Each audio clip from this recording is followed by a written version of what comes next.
Hello everybody, Maven here, and while you witness God Mode Immortality on your screen, I figured I would take a moment to explain why my last video, the solo raid farm video, got taken down. And it was because it was showcasing glitches, which apparently is a huge no-no, and Bethesda doesn't like that type of thing when people post videos on glitches, and they could get a ban for it, which I think is a horrible clause, by the way, because that's basically shooting the messenger. Like, why would you do that? Like, they're making you aware of a bug that you should fix and make your game better. I think it's a positive thing. I knew about this beforehand. I even knew of another content creator who got a temp ban for posting a video on a glitch, but I still did it anyways because I felt it was fine, because the glitches that I were showcasing were already glitches that were widely known about and shown off in dozens of other videos that are currently on YouTube as we speak. So I felt it was okay, but I kept getting warnings from people in the comment section to, you could get a ban, you could get a ban. So I buckled to pressure and I took it down. Anyways, besides the point, for today's video, we are becoming immortal. This was just supposed to be like a fun niche concept that I was going to showcase for the lulz, but it ended up being way more broken than I originally anticipated. The goal of this build was to stack every single possible HP regeneration speed buff in this game to see just how ridiculously fast HP regen could get. But I kept build crafting and adding more and more to it, and the more I did that, the more I broke the concept wide open, to the point where I feel like this could be potentially worthy of a nerf if word gets out of it. It's just like literal God mode, you do not die. So let's go ahead and break it down. Hope you enjoy. Alright, so we're going to start off with our little baby HP regen buffs before we get to the big kahuna. Starting off with Sweet Potato Stew. As long as you are an herbivore, it gives you a 0.63% HP regen buff for a whole hour. And that is really the only consumable you really want on this build. Every other consumable is up to you. Next is the basic tried and true Spiritual Healer perk, which grants plus 0.45% HP regen while on a team, which usually only works in combat, but bypasses that requirement if you have the Healing Factor serum, which enables it at all times. And this mutation on its own also grants another 3% HP regen buff. And we got our armor, which is the Union Power Armor, or as I like to call it, the Onion Power Armor, which you don't need necessarily. Any power armor will do just fine. In hindsight, I should have used my Vulcan set to be even tankier. For our perks though, we got a full set of regenerating mods, which grant plus 0.5% HP regen. So that's 2.5% in total right there. Then we got a full set of rejuvenators, which is granting us and our allies plus 25 HP and AP per second if our hunger and thirst meters are over 80% full. But if you are running the rejuvenated perk, which I am not, it will actually give you 30 HP and AP per second if you want that little extra boost. And you may have also noticed that I have a full set of doctor's mods on my 3-star slot, and you might be curious about that because typically this is a trash tier perk that nobody ever uses. Well, here's where we get to the good stuff, y'all. Listen up, because I'm going to give you the secrets to immortality in Fallout 76, and that is the medic pump mod on your chest piece. Now, every power armor has a plan for the medic pump, so it does not have to be the Onion Power Armor, but this thing is broken. It says it automatically uses a stim pack when you drop below 50% HP, and unlike Auto Stim or Born Survivor, which have lower thresholds and long cooldowns, Medic Pump actually has no cooldown, so it can proc in rapid succession if it needs to. And setting the bar at 50% to proc it is very generous. And now I think you're starting to see why I have 5 Doctor's mods, because they increase the potency of our stim packs by 25%. And then it gets even better with the First Aid perk, which makes your stim packs heal more HP based on your intelligence, which for me currently is 42, thanks to my 5 intelligence mods on my armor pieces, combined with things like Herd Mentality, Berry Mentats, Mechanical Derby Machine, and my legendary intelligence card. So with 42 int, First Aid is giving us roughly a 75% increase to the amount that your stim packs heal. Combine that with 25% from the 5 Doctors mods, and that's just basically double healing for our stim packs. And then it gets even better when you combine that with the Field Surgeon perk, so your stim packs heal 60% faster. Just think about that. They heal twice as much as normal, and then also 60% faster for that increased amount. So just watch the gameplay. You saw it earlier against the 3 huge Deathclaw matriarchs. If they are even lucky enough to get me under half HP, my medic pump will trigger and auto use that Omega buffed rapid stim pack to give me God mode. Here's another clip against the EN06 Guardian, and for those who have went up against the Guardian, you'd know that this enemy probably does like the most DPS out of any enemy in the game. Typically, if you're out in the open and he shoots you with his machine gun and a rocket volley, you're instantly dead. And I've watched many a Mr. West Tech Angry Turtle Smashy Snow video, you name it, and they always say to just spam stim packs when you're taking down the Guardian shield with Bulletstorm. Right now in my gameplay, I am pressing nothing other than my right trigger to fire my weapon. I'm pressing literal nothing, because if the Guardian manages to knock me under half health, the thick, juicy Mega Stim Pack kicks in and makes me immortal.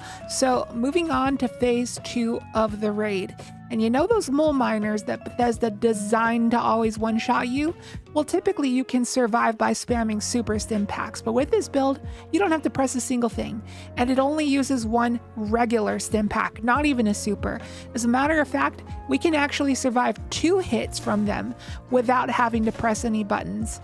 So if you can survive the mechanic that Bethesda created to kill you in one shot, I'd say that's pretty God mode if you ask me. Now, I didn't record the squad because I'm not about to solo the drill right now, so I just went to the snake instead, and I wanted to grab some cool clips here, but the snake doesn't even do nearly enough damage to even lay a scratch on you. He doesn't really attack frequently enough to put you in any danger, plus the onion power armor has the best poison resist out of any power armor, so his acid pools just pretty much do nothing. I also went up against an Agua, and he could never do enough to put me under half because my natural regen was just far too much for him to handle, but I decided to aggro the nearby Rusted Deathclaw and his handler, and together they managed to get a lucky combo to get me pretty low, but of course, Omega Thick Stim Pack arrives once again to save the day. And it's not worth even showing a Super Mutant Behemoth because they tickle about as much as the Ultrasight Terror did, even with a couple of anglers attacking me on the side as this happened. And Bigfoot may be a reskinned behemoth, but even he couldn't break me down to the 50% threshold when this is typically an enemy that one-shots you. And I purposefully stayed up in his grill the entire time to take the hits and take the aggro away from everyone else in the event, which is a solid tactic with this build, honestly. And in this clip, I think I even forgot to enable rejuvenators. So this was really just the potato stew healing factor and regenerating mods putting in the work.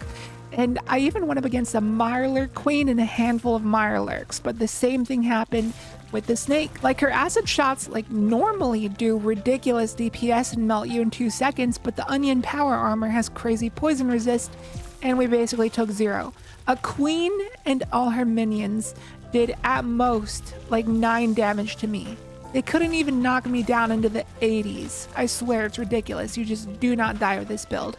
Another thing you could add for even more health regen is the vampires perk on your guns.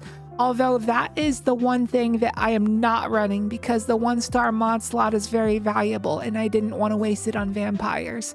Because the weapon I'm using is my beloved V63 laser carbine that I've already shown off in the past 3 videos. I can't get enough of this thing. It's my baby. It's just the best weapon, and it requires minimal build around to perform well. Got 2-shot, rapid, durability, and polished with cyclic capacitor and forceful stock. Try this setup, you won't regret it. Before we break down our perks, here's our special distribution, and keep in mind that I have all my legendary stat cards maxed out, plus taking one for the team. So you may need to mess with your special distribution if your cards are not maxed out. As for our perks for the build, here's what we're working with. Optional perks though, if you don't have enough perk points, is anything that reduces carry weight, as well as Chem Fiend, which I like to run just because I always have some kind of chem going, be it Berry Mentats or Psycho Buff. Then I got Quick Hands, which I just threw on because I had extra room, you don't need it. And then Tankular, which is a fine perk, but not S tier by any means. Power User and Gunsmith are optional, but highly recommended. And perks that make you tankier are not necessarily required, such as Barbarian, Life Giver, Ironclad, Iron Stomach, and Suppressor, although I would highly recommend them as survival is kind of the theme of this build. Ricochet and Dodgy are also heavily aiding in our survival, as they can allow us to potentially dodge all damage completely. I'd highly recommend these. Dodgy does require a lot of AP, but we do have Thirst Quencher to help with that, which gives us a bunch of AP based on our endurance. Typical required perks are your standard mutation stuff like Starched Genes, Strange in Numbers, and Class Freak. Good with Salt is also like the best perk ever. Damage-wise, we are hopefully crippling with Enforcer and Modern Renegade, which enables Tormentor and Easy Target to give us some toasty damage buffs. And the V63, especially with that 2-shot trait and mag dumpy nature, is amazing with the Bullet Storm locked and loaded, bringing the big guns combo, tried and true, you know it. But if carry weight is an issue for you, you can replace bringing the big guns with some carry weight perks like Strong Back and Arms Keeper. V63 also rocks with Number Cruncher because of its abnormally high AP cost. It's impossible to use VATS with it without coffee spam, even then. And because of this, Center Masochist is amazing with his weapon since we'll be out of VATS a vast majority of the time. Skeet Shooter at this point in my life, I'd say, is a required perk when running the V63 laser carbine, especially with 2-shot, because otherwise it spreads like a shotgun. Then we got some misc damage perks such as Tenderizer, Science, Gorilla, Gorilla Master, Adrenaline, and Gunslinger. And that's about it for the build. Again, use better power armor and you could be even more immortal than I am in this video. All you need is that medic pump attachment and you are good. Every power armor gets it. I even considered adding healing salves to the build since they heal over a 20-second period. So if I knew I was heading into a heated situation, I could pop one and get a nice boost for a while. Didn't need it though, but if you have any ideas for the build, let me know in the comments below. I think the build has all it needs though, and adding to it would be complete overkill. The sweet potato stew is honestly overkill, and if you don't want to go through the trouble of cooking it up for an extra 0.63% regen, you really don't have to. The medic pump combo with regenerating rejuvenators and the healing factor spiritual healer combo is good enough.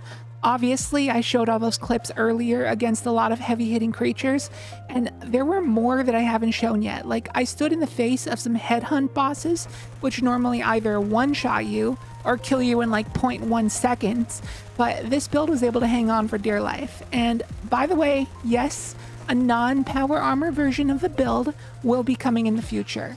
I just don't have the bullion for it yet at the moment. Hint, hint. But anyways, that's going to do it for this one. I hope you enjoyed. If you did, be sure to drop a like and a comment to satisfy our algorithm overlords. And if you're new here, would love to see us stick around for more and hit that subscribe button. Thank you so much for watching.